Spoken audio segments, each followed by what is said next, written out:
What's up, everybody? This is Chris Sarai bringing you another edition of the Car Concierge Show, the show that helps with the buying, selling, maintaining, and repairing of your vehicle. On today's show, we're going to talk about a horrible crash that happened over in Austin, Texas, on the highway. Had about 5 deaths. We're going to talk about that a little bit and talk about highway safety for a minute. And then we're just going to go into a big old plethora of EV talk. We're going to talk about BYD as they slash prices on their vehicles in an attempt to finally get their vehicles over to the US. And then we're going to talk about all of the Elon Musk hate and why everybody hates Musk. Specifically after him and Trump did their commercial on the White House lawn. Let's check it out. So first up, we're going to head over to Austin, Texas. We're going to check out a story about a horrible crash that happened on the highway over there and on I-35. And then we're going to just talk about highway safety and what's the best way to keep yourself safe when it comes to driving on highways. So starting off, let's look at this picture. This, my friends, is 2007 Dodge Durango that was wrecked in this crash. This is kind of why I'm doing this story, because this is one of my favorite vehicles. I have one sitting outside my house right now in that white with that tint. Almost looks just like my baby. Let's check it out. We're continuing to follow breaking news of a major crash that shut down I-35. 5 people are dead and nearly a dozen are injured. It happened on the southbound lane near Palmer Road and Howard Lane, causing major delays this morning. Fox 7 Austin's Angela Shen joins us live from the scene with the latest. Angela. Yeah, that section of I-35 is still closed. It appears crews are doing some sort of road resurfacing. The service road is open, though, and traffic is flowing there. Officials say this crash involved 17 vehicles, including a semi-truck, and the crash site spanned more than 500 feet. Now, investigators say that call came in around 11:30 last night. 5 people, including a child and an infant, were pronounced dead on scene. 11 were taken to local hospitals, at least 4 of which have life-threatening injuries.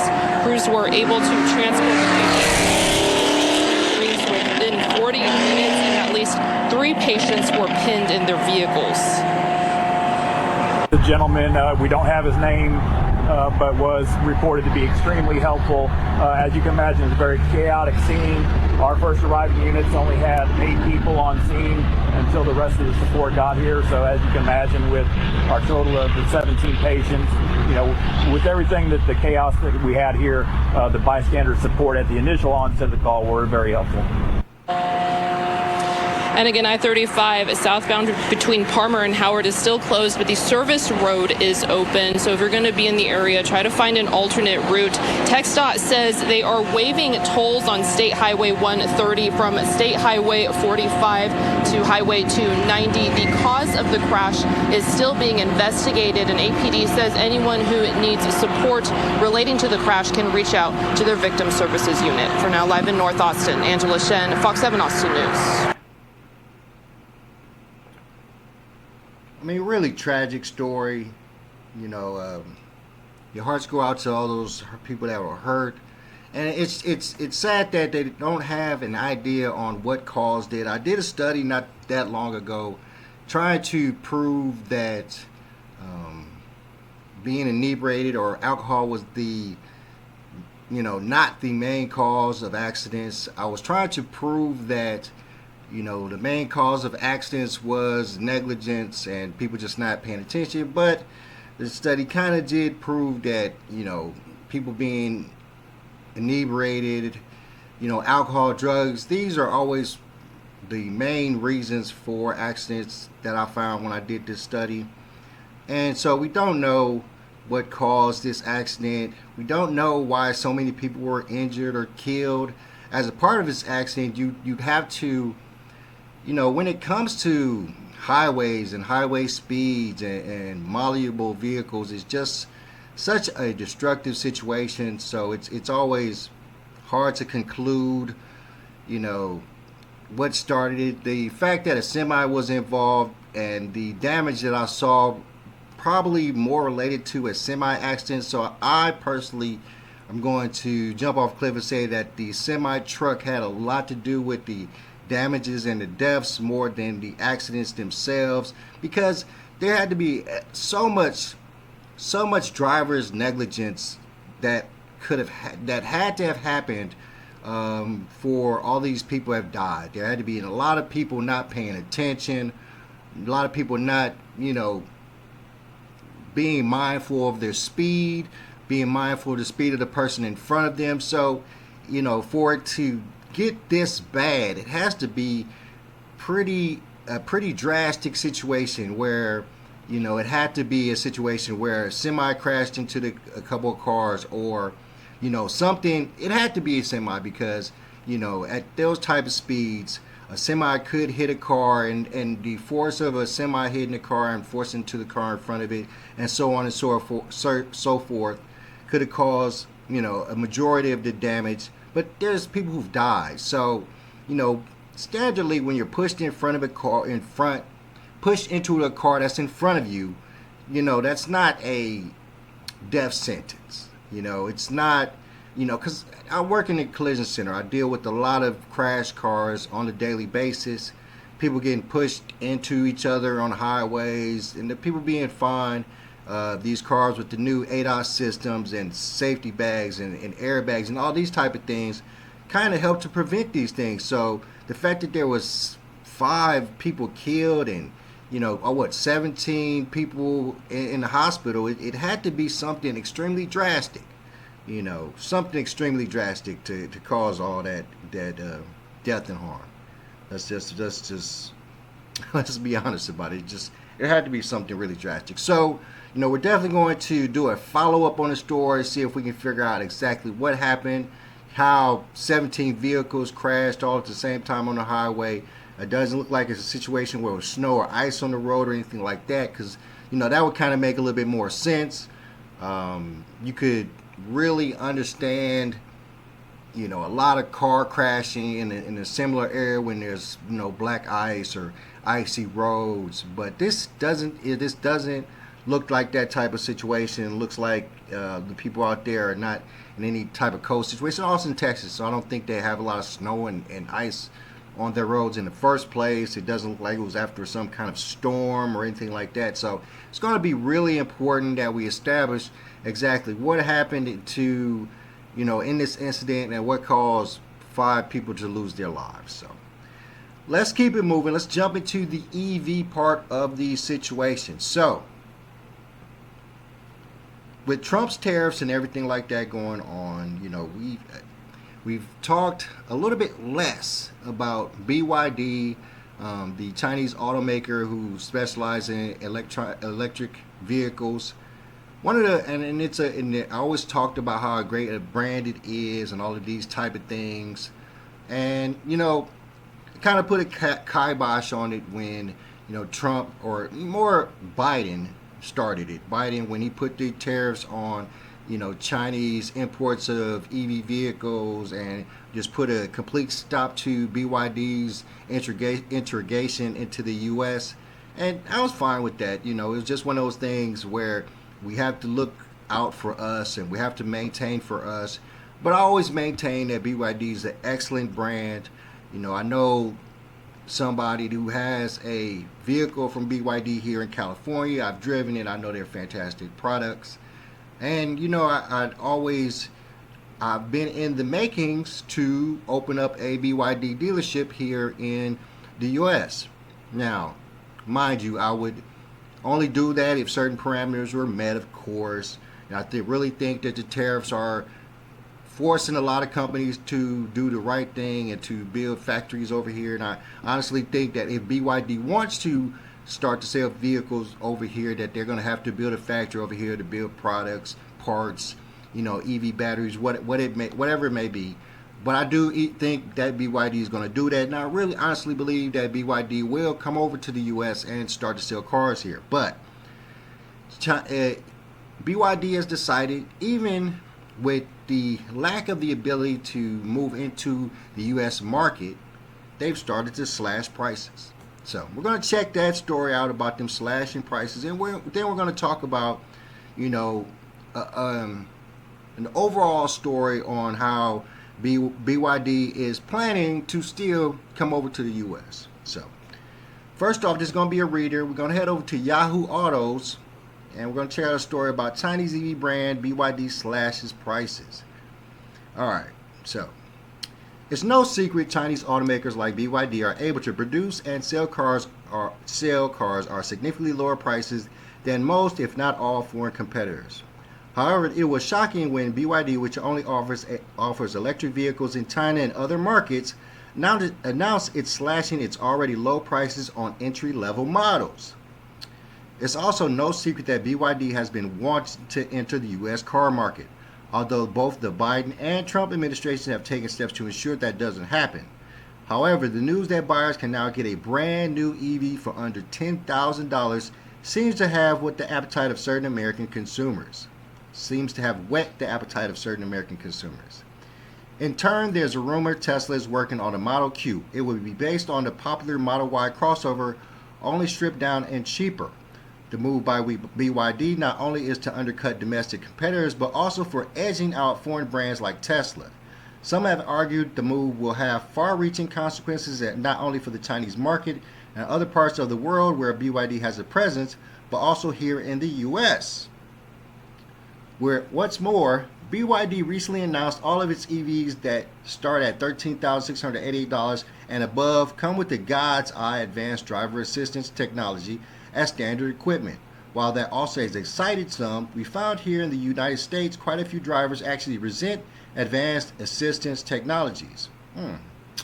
Plus, calling it God's Eye when we all know that there's a very real chance everything recorded by the system is fed to the Chinese Communist Party takes on an ominous sheen for many American consumers. That brings us back to the cost factor. Despite what some people really want to believe, few if any consumers buy a car based strictly on price. Had that been the case, the Mitsubishi Mirage would have been the top selling vehicle in America. Instead, despite the low price tag, consumers passed over for more expensive options. In developing countries where BYD is a force, and I'm going to just say something about that, car got to be nice. I don't care. No one cares if the car is extremely cheap. It has to be a nice vehicle. I mean, there's going to be a plethora of vehicles that are going to be extremely cheap that's going to come out over the next couple years. A plethora of EV vehicles that are going to come out that are going to be extremely cheap over the next couple years. And some of them are going to be crap, let's face it. So there's going to be a lot of corners cut to make these cars cheap. So these cars are going to be to some point crap. Now, BYD builds a cheap vehicle and the technology in it is top notch. So that's why the Trump and Biden administration is trying to stop BYD from coming over here, because the EV vehicles that here in America that we're going to be able to build for really cheap are going to be like the Mitsubishi Mirage. Let's keep going. In developing countries where BYD is a force, consumers are more price sensitive, but in the U.S. market, people also want value, not just cheap. We want cheap cars oftentimes aren't just inexpensive, but are built cheaply. Plus, when the vehicle in question is very closely tied to an authoritarian communist regime that's made it clear it wants to see the destruction of American empire, we just don't think that's going to appeal to most American consumers. Still, BYD would very much love to enter this market. Even if it were successful, we question how long it could hang in what's arguably the most competitive market in the world. I'm going to tell y'all right now, they could hang very well. It is an extremely nice vehicle. Just the one that I drove, or in the truck that I checked out, they're just nice, man. They had all the bells and whistles, and the price was nice. The ride was smooth, and I can honestly only compare it to the Teslas that I've driven, and I love Teslas. Teslas are nice vehicles. I've been driven extremely a lot of EV vehicles. I've driven a Rivian. I've driven a Tesla. I've driven a BYD. I've driven a Polestar. I've driven electric Mercedes Benzes, the EQS. Of course, the Porsche Taycan.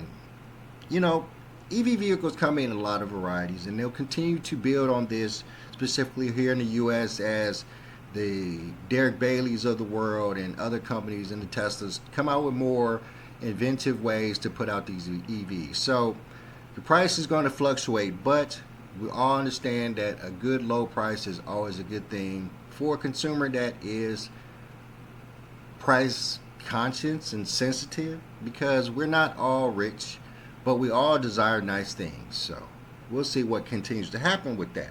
Now let's move on to a quick story, or this is a video. We're going to check out a video. It's a pretty long video, so might not check out the whole thing, but it's about BYD and its desire to get into the U.S. market, pretty much, and how they're going about it, best ways to go about it, and how it eventually will happen. So we're going to check out this video. It's a pretty long video. This is probably going to be a long show today, so y'all going to have to hang in there with me.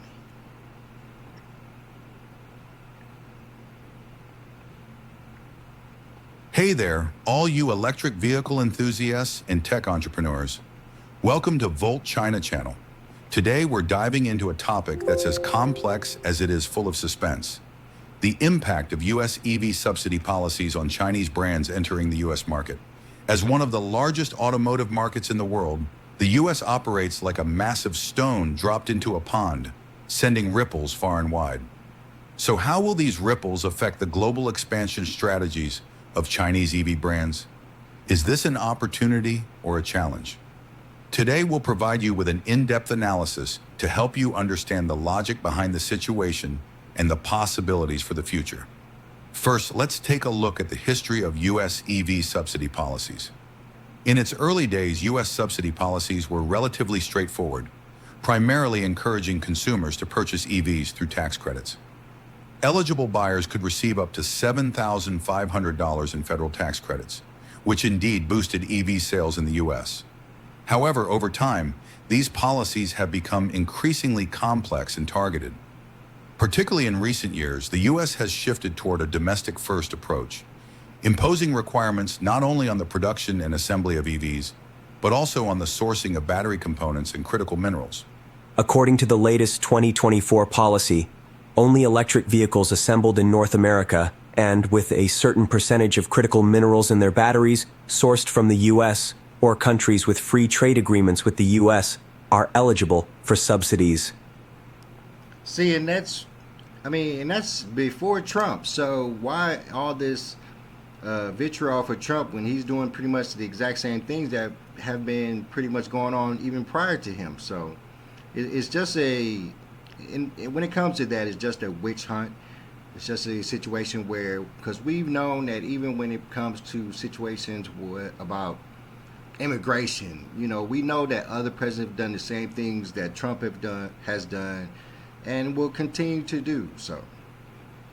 More importantly, starting in 2025, any critical minerals and battery components associated with foreign entities of concern, FEOC, will be entirely excluded from subsidy eligibility.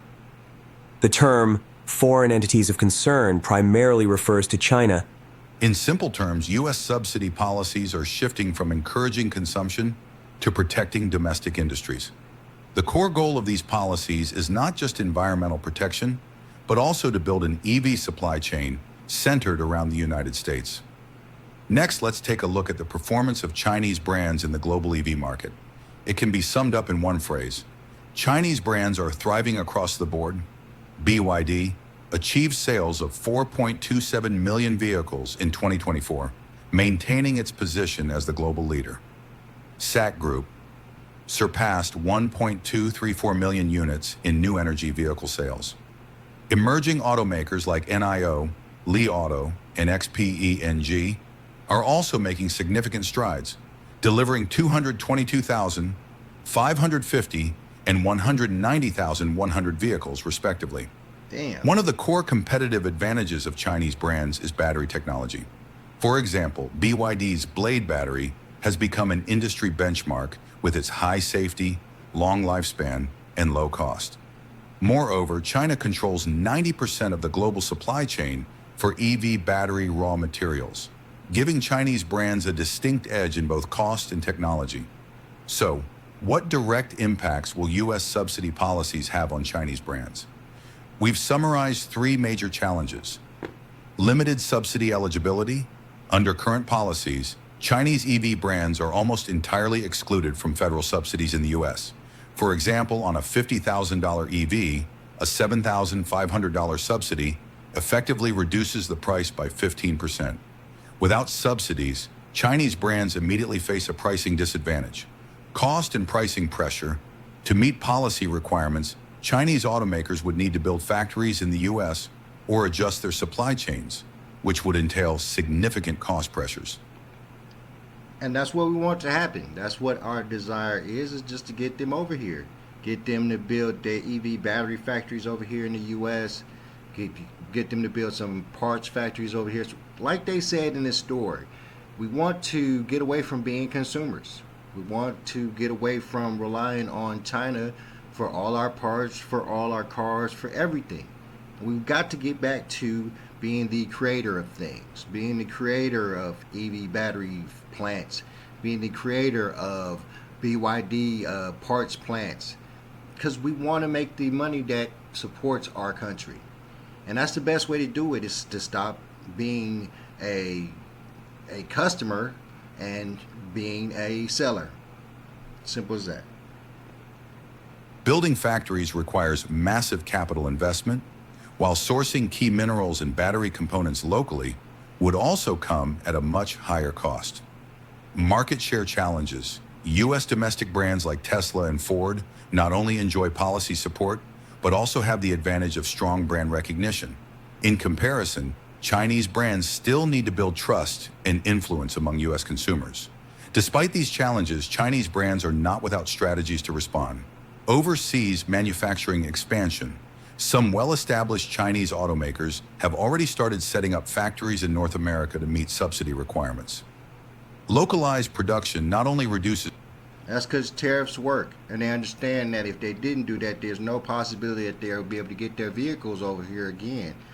Everybody's working with Trump. I don't see what the problem is. When it comes to automotive industry, all these places are working with Trump. They understand what Trump is doing. Some of them understand that they owe us reciprocity for the tariffs that they've been putting on us for years before Trump. So when it comes to the automotive industry, I don't see what people's problem with Trump is. Transportation costs, but also allows for better adaptation to consumer needs and product strategies.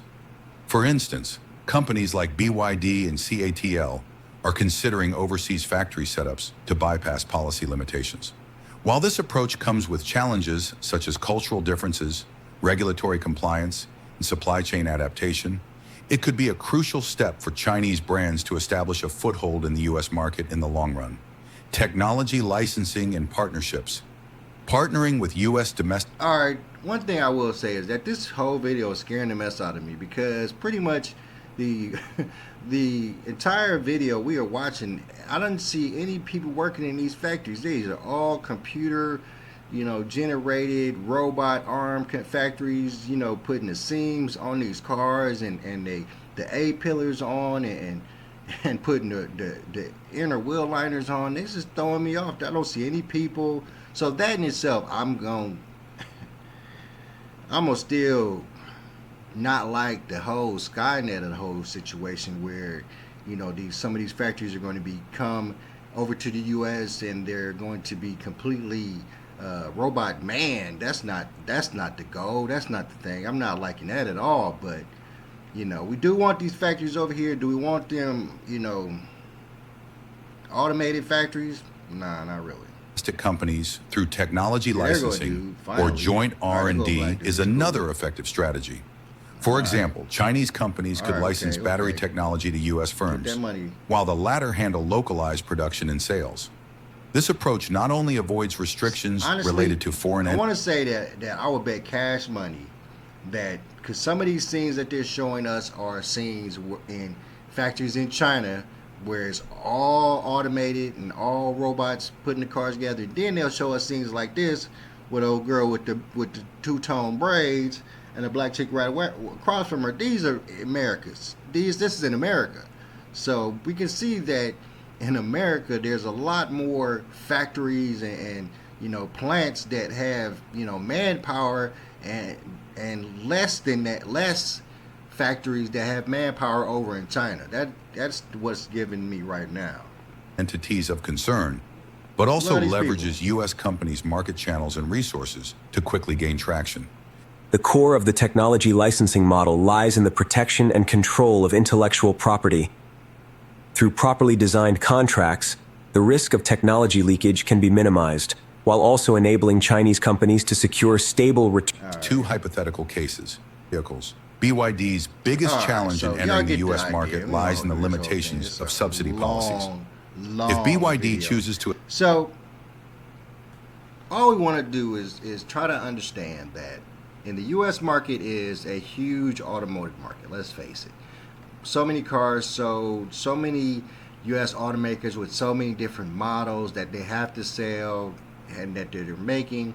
And we have to understand that to some degree, the Chinese automakers are coming. And they rattled off like 3-4 U.S. or Chinese automakers that want to bring their vehicles over to U.S. and start selling them here. I'm not big in all the other ones. I'm just a fan of BYD. They had the BYD presentation here in California not too long ago. And they're great cars. I really like the vehicle. I really like the truck. And, you know, if they were to come over into the U.S. market, I wouldn't mind it. Now, I would be like Trump, and I would desire them to build factories over here and to make sure that they have a parts suppliers over here. I would definitely make sure that any BYD dealership that I open have technicians that have been taught by BYD so that we're prepared to deal with any problems with the vehicles. You know, I would make a whole thing of it. It would be a great, you know, addition to my portfolio to open a BYD dealership. And you know, I was planning that before. I haven't completely gotten away from that. Of course, you know, Biden and Trump have put a kibosh to that, and in a good way, because I really do think that if I was to have a BYD dealership, then I kind of need, you know, a BYD factory of some sort here to base everything off of. It just makes a lot of sense. Alright, so last but not least, we're going to check out our man Elon Musk. Now, as of last week, Elon and Trump did this very interesting commercial for Elon and Tesla on the White House lawn, and that has started a plethora of problems, plethora of incidents throughout the world when it comes to Elon Musk, Tesla's, EV chargers, and what the world thinks. So we're going to go over, check out a couple of videos, check out a couple of things that people are saying, and just dive into the idea that everybody hates Musk. So let's start off. We're going to, first, where do we want to start? So I want to do the reader first. We're going to read this story, and it's, I want to talk about how dumb people are. Because, you know, I understand protesting, have a problem with somebody if they're doing something that you dislike. You know, I understand people having a problem with Musk and Doge, you know, removing some people from their positions or their jobs. You know, we do not believe in layoffs. We do not like or, you know, appreciate people losing their jobs. It's not a thing we like or appreciate around here. But we will say that if Doge is honestly getting rid of waste, getting rid of positions that really were just, you know, people collecting money from the U.S. people, you know, the U.S., you know, taxpayer, then that is a problem. So if that is the case, then I don't honestly have a problem with that. And I'm going to still say that, you know, if Doge is doing the correct things and the right things and not, people are just not losing their jobs all willy-nilly, then I understand and I accept that.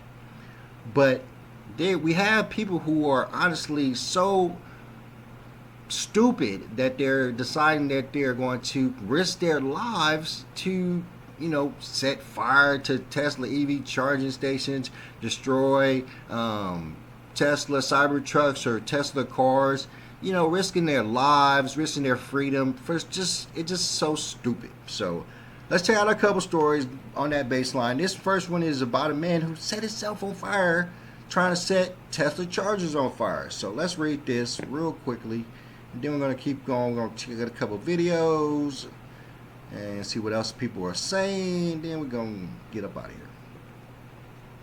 So this is from Yahoo News, the Futurism articles by Victor Tangerman. And this is from Sunday, March 16th. Oh, that's today. Man tries to set Tesla charger on fire, accidentally sets himself on fire as well. What a dumbass. As anti-Elon Musk sentiment continues to flare up, vandals are targeting his EV maker, Tesla's supercharger network. And this is a problem. I'm going to talk about this again here more in the future, but this is a problem where, you know, without these supercharger networks, it's going to be extremely hard for us to go completely EV by any timetable that the government puts on. So let's keep going. As the Associated Press reports, a man burned down 3 chargers in a South Carolina parking lot after spray painting the word "fuck Trump, long live the Ukraine" on the pavement next to them last week, in a clear reference to Musk and his close associate President Donald Trump cozying up to Russian President Vladimir Putin. Come on, bro. But his attack backfired in a very literal way. After igniting crudely made Molotov cocktails fashioned out of beer bottles, the man set his own clothes on fire. Witnesses advised that the suspect had accidentally caught their own back. Witnesses advised that the suspect had accidentally caught their own back on fire while throwing the devices, read the North Charleston Police Department's report. The incident highlights how anger pointed at Musk and his car maker started to spill over. While largely peaceful demonstrations have taken place at Tesla dealerships across the world, there have also been cases of vandalism and other illegal acts. Under the Tesla Takedown banner, protesters have voiced their discontent with Musk's activities in the government and embraced far-right extremist views. Elon Musk is destroying our democracy, and he's using the force he built at Tesla to do it, reads a description of the group. We're taking action at Tesla to stop Musk's illegal coup. However, the peaceful protest movement opposes any violence, vandalism, and destruction of property. And that's what I'm saying. Even more so when it comes to people destroying people's Teslas, you're hurting those people who have these Teslas, not Elon Musk. Just dumb.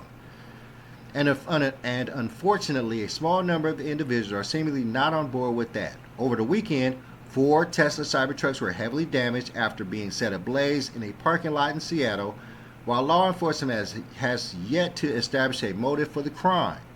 It's not a huge stretch to assume they were connected with protesters targeting Tesla and Musk in the Pacific Northwest. Superchargers in particular have become targets of vandalism. As the Washington Post reported last week, stations have been set on fire by other individuals wielding improvised Molotov cocktails. Last month, a man even unloaded a clip with his AR-style semi-automatic rifle into a Tesla storefront in Salem, Oregon. Damn, bruh. What might really hurt Musk, though, is that his abhorrent behavior has sent Tesla's finances into a tailspin. With his brand heavily tarnished, he has plenty of both literal and figurative fires to put out. I mean, just dumb. Just dumb. I mean, you want to protest and you want to do that, you know, you have the right to protest. We don't have any problem with you protesting. Peaceful protesting. Setting cars on fire, vandalizing people's personal property is going to get your ass thrown in jail. And you should get thrown in jail. Setting yourself on fire so you can burn some EV charging stations is just stupid. Think about the fire. Think about the damage this fool has done to his body. All the painstaking years or months of agony he's going to go through just because of this stupidity. It's just ridiculous, man. I mean, why? Why do people think? Why are people so... Okay. Well, we have to understand that these people are being zealots about a particular point that they truly believe in.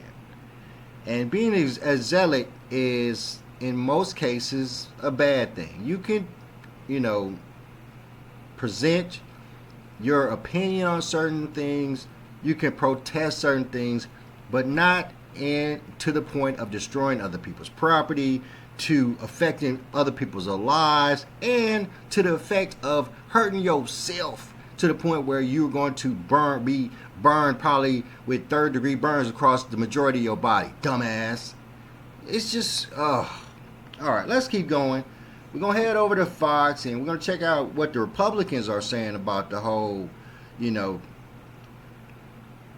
Tesla White House auto show. And we're going to talk about what they're saying about that. And we're just going to keep going. It's just a horrible attack on Musk. And, people have their opinion. You have your right to your opinion. You have the right to say your opinion. You have a right to not like Musk. Just don't do nothing dumb with it. Let's check out this story real quick about what the Republicans are saying about the whole situation on doing the commercial on the White House lawn. Was it sensitive to the moment that we're in, buying a car, using the White House as a backdrop for that? Well, first of all, he's promoting American-made products. I applaud him for doing that. He's not the first president to do that. Most presidents have done something like it in the past. Joe Biden did it in his term and excluded Tesla. I think at the end of the day, you have Democrats now being anti-EV. So maybe we get some balance now because they were only EV. Look, the reality is this, President Trump. That's a good point.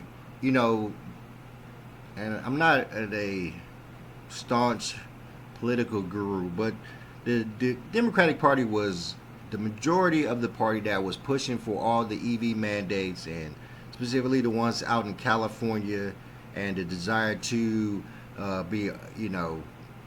not have gas-powered vehicles on the road after 2029 and things of that nature. Now it has to put them in quite a bind when they have to go against one of the major EV manufacturers of the U.S. and fight against it because of political views. It's forcing people to disagree with shit they've been saying for years. Stupid. President Trump is a president that's going to reindustrialize this country, bring back our might of the Midwest, and that's why he's so popular in states like mine. I guess we'll have to find out if AOC still has her Tesla or not. That's funny. That's funny. She went there. That was funny. She went there. That was funny. All right, so, that's what I'm saying. It was the whole commercial, because that's what it was. It's just a big old fat commercial that Trump did to support Elon Musk and Tesla, and to support the assistance that Elon Musk is giving, President Trump and pretty much the world, if what he's doing with Doge is correct and the right thing to do, and those positions are waste, and we're losing all this money. If he's saving us all this money and doing all this work to help the American people, then why not be rewarded with something as simple as a commercial or a backing by the president to show his support? It just makes sense. I don't understand why people have such a problem with it. But let's keep going. We're going to check out a story about a man who is not enjoying his Tesla now because of what's going on with Elon Musk. Let's check it out.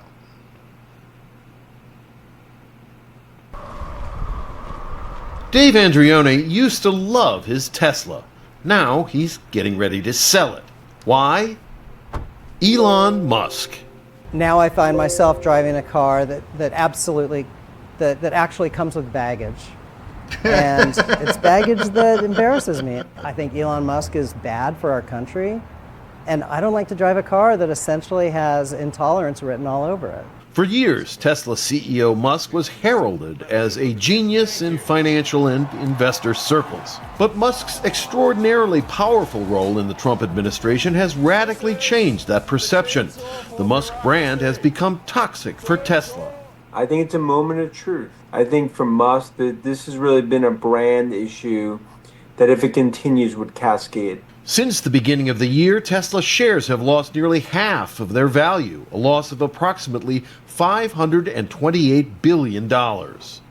Sales have decreased worldwide. They're down 6% in the U.S. for February versus the same month last year, and they've plummeted 49% in China, 71% in Australia, and 76% in Germany. But you people do understand that y'all not hurting Elon Musk, right? Y'all understand that Elon Musk is rich. Like, none of these things that y'all are doing is hurting Elon Musk. You're hurting the people who work at Tesla. You're hurting your brothers and sisters who sell Teslas, who repair Teslas. Those are the people y'all hurting. Y'all not even hurting Elon Musk. Don't y'all understand that? Don't y'all understand that Elon Musk doesn't care about if the stock is tanking and all of these type of things? Because that doesn't affect him directly. It's not just sales. Across the country, protesters have turned up at Tesla's showrooms. Some people have gone even further, smashing windows, setting vehicles and charging stations on fire in acts of politically inspired destruction. Because they're harming a great American company. This week, Musk and Trump turned the White House lawn into an ad hoc Tesla showroom to boost the brand. But one of Tesla's problems is that it is, or at least was, popular with educated urban dwellers who buy electronic vehicles in part to help slow climate change. Those are precisely the same people least likely to support Trump. Some of those embarrassed liberals have taken to plastering apologetic bumper stickers on their Teslas. I think if it continues, you will see more and more pressure from investors. Last year, Tesla's shareholders gave Musk a $46 billion pay package. But many investors aren't feeling that love anymore. Shareholders are likely to have many questions for Musk at their next general meeting in June. Some investors are already calling for Musk to resign or for shareholders to fire him. Rob Reynolds, Al Jazeera, Los Angeles. And they can't do nothing. The bottom line is they can't do nothing. Elon Musk doesn't care. I mean, and really for me, it's more about the simple fact that all of these protests, these people, man, I don't like my Tesla no more because of Elon Musk. Did you guys know, all right, Dodge owners, do you know who the president and owner of Dodge is? Do you know his political views? Toyota owners, do you know who the president of Toyota is? Do you know his political views? Do you know who's in his bed? How he works with other companies? You don't know these things and you don't care. But since Elon Musk is front and center with Donald Trump trying to do something that is meant to help the U.S. Americans, you have a problem with it? It's crazy how this is working out. It's crazy how, you will risk jail time to be a zealot over a gentleman that, as far as we understand, is trying to help us. And to destroy personal property and destroy destroy EV charging stations that, people need, to destroy dealerships, Tesla dealerships where people work and try to make the money to survive at. It's just stupid. It's anti-productive. Look, if you have a problem with Elon Musk, I understand. If you have a problem with Tesla, I understand. If you have a problem with Donald Trump, fine. But don't have a problem to the point where it's going to affect your brothers and sisters. It's going to affect their vehicles. It's going to affect their ability to charge their vehicles. You want to say that you're not happy about buying a Tesla because now Elon Musk's views and what he plans to do and the assistance that he's giving Trump as it pertains to Doge? Fine. But don't hurt anybody else while you do it. All right, my friends, I'm going to let y'all get up out of y'all. I'm your host, Chris C. Pup Surratt. Thank you for tuning in to another episode of the Car Concierge Show. Please like, share, subscribe. Hit me in the DMs if you have any questions, if there's any subjects you want me to touch. And I'm out of here. Peace.